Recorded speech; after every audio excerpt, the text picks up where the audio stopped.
When saving doesn't work and inflation eats away at everyday people's purchasing power, millions turn to gambling. In a world where cash loses purchasing power every year, where housing and education drift further out of reach, gambling becomes a survival instinct. I'm sure many of you have noticed that sports betting is booming. Retail apps turn markets into slot machines. Everyone's looking for the one big score, the quick trade that makes them whole again. But this is just another symptom of broken money. When the base layer or the lifeblood of the economy is constantly debased, people stop thinking in decades and they start thinking in days. Bitcoin reverses this. It gives people a way to save again, to own something that can't be inflated, diluted, or rug pulled because of a Friday headline. And this brings us to Elon Musk.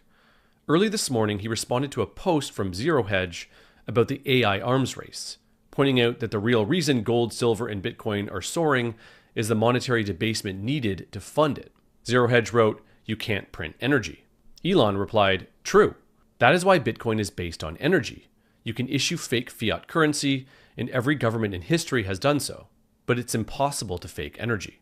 And all of Bitcoin Twitter rejoiced. Maybe Elon does understand Bitcoin after all. But in reality, what Musk is pointing to is something visionary minds had already seen coming for more than a century. Henry Ford once imagined an energy-backed currency that could end wars, a money anchored to the productive power of civilization itself, not to gold or paper promises.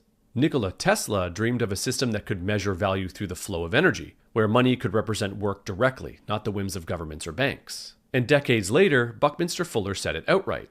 True wealth isn't gold, it's energy. He believed that one day we'd build a global accounting system based on the exchange of energy, not debt. And that's exactly what Satoshi delivered. Bitcoin is that system, a monetary network that converts real energy into incorruptible value, doing in software what these visionaries could only describe in theory. You can't fake the work that goes into Bitcoin mining. Every block is secured by real watts, real machines, competing in an open race that no one can cheat. And every 2 weeks, the network automatically adjusts the difficulty to keep that race fair.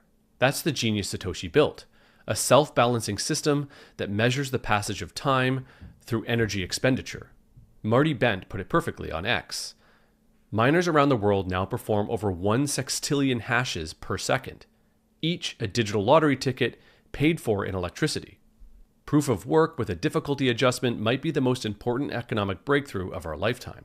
Because what Bitcoin really created isn't just digital gold, it's a new form of information, a network that converts energy into truth.